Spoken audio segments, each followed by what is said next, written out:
तो क्या आपने कभी सोचा है कि अगर आपके साथ कोई घटना हो जाती है तो आपके साथ क्या होगा? आपको हर समय यही डर सताता होगा कि अगर मैं नहीं रहूँगा तो मेरे बाद मेरे परिवार को कौन होगा? क्या आपको कभी अपनी गाड़ी का डर लगता है? आपको कभी सप्लाईज का डर लगता है? अगर आपके पास बिजनेस है, आपको अपने गुड्स का डर लगता है कि अगर मेरे गुड्स बर्बाद हो गए तो मैं क्या करूँगा अपने बिजनेस में? तो ये जो डर होता है आपका, ये खत्म करता है इंश्योरेंस। इंश्योरेंस क्या होता है? इंश्योरेंस एक ऐसी फैसिलिटी होती है जो आपका रिस्क कवर कराती है। आपने किसी चीज़ का इंश्योरेंस ले रखा है, अगर ना करे आपकी उस चीज़ खराब हो गई कभी, तो जितने का आपने इंश्योरेंस ले रखा है वो आपको इंश्योरेंस कंपनी देती है, वो आपका रिस्क कवर कराती है, कभी आपको घाटे में नहीं जाने देती है। आपकी जो लॉस से पहले वाली कंडीशन होती है उसमें आपको लाकर रख देती है।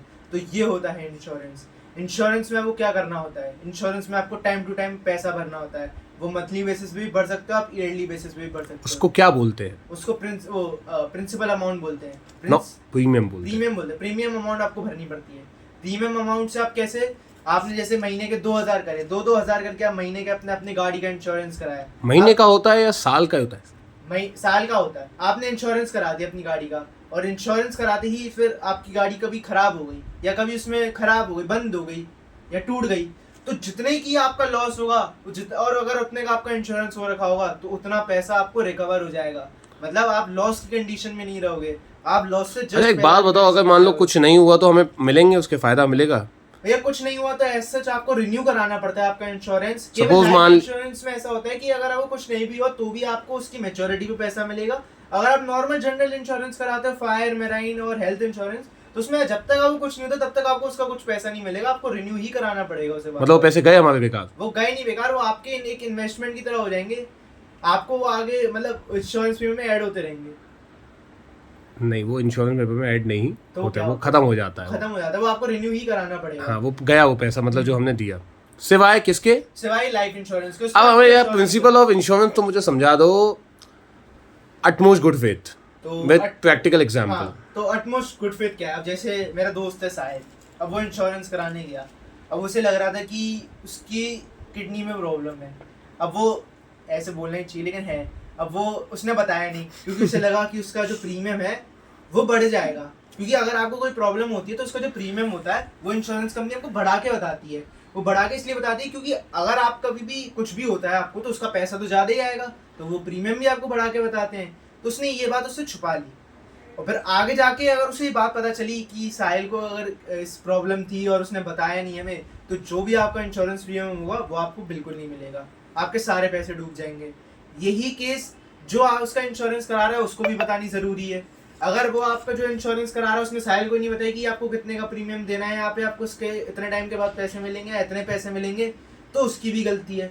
उसको भी आपको सब कुछ बताना है और साहिल को भी उसको सब कुछ बताना है जब वो इंश्योरेंस ले रहा है। तो ये अटमोस्ट गुड फेथ प्रिंसिपल हो जाता है। एक प्रिंसिपल होता है इंडेमनिटी, वो भी बताओ मुझे जरा। इंडेमनिटी क्या है? जैसे इंडेमनिटी वो कंडीशन में एक वो प्रिंसिपल होता है जिसमें आपको बताते हैं कि इंश्योरेंस कभी भी आपको प्रॉफिट नहीं देगा। फॉर एग्जाम्पल, जैसे आपके गुड्स थे 1.5 लाख के, वो डिस्ट्रॉय हो गए, लेकिन आपने इंश्योरेंस केवल 1 लाख का करा रखा था, तो आपको केवल 1 लाख ही मिलेगा, 1.5 लाख का आपको पूरा नहीं मिलेंगे, क्योंकि आपके जितने डिस्ट्रॉय हुए केवल उतने ही मिलते हैं आपको। तो इसलिए ये ऐसी कंडीशन होती है जिसमें आपको ना प्रॉफिट होगा ना लॉस होगा, जस्ट लॉस से पहले वाली कंडीशन में आपको इंश्योरेंस कंपनी रख देगी। अच्छा, सुब्रोगेशन लास्ट मुझे एक बताओ विद प्रैक्टिकल एग्जांपल, तो तर्क भड़क वाला एग्जांपल। तो सब्रोगेशन जैसे लक्ष्य ने अपनी गाड़ी का इंश्योरेंस कराया, वो गाड़ी आगे जाके चोरी हो गई और उसने उसका गाड़ी का इंश्योरेंस करा रखा था, तो उसको लॉस नहीं हुआ, उसने उसका इंश्योरेंस करा रखा, उसे पैसे मिल गए इंश्योरेंस कंपनी से। उसे इंश्योरेंस कंपनी में बताया कि मेरी गाड़ी चोरी हो गई है, तो इंश्योरेंस कंपनी वालों ने उसे पैसे ला के दे दिए, उसको पैसे मिल गए। अब कुछ समय बाद उसे गाड़ी ऐसी ही पड़ी हुई मिल जाती है कि अरे ये मेरी चोरी वाली गाड़ी मिल गई, तो अब उस गाड़ी पे उस लक्ष्य का कोई हक नहीं हुआ, वो गाड़ी अब इंश्योरेंस कंपनी की हो गई।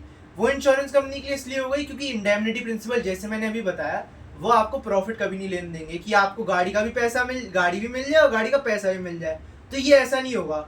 जिस भी चीज़ का आपने इंश्योरेंस कराया है, अगर वो आपको दोबारा मिल जाती है तो उस पर फिर आपका कोई राइट नहीं होता, वो राइट सीधा इंश्योरेंस कंपनी का हो जाता है उसके ऊपर। क्या बात है, बहुत बढ़िया।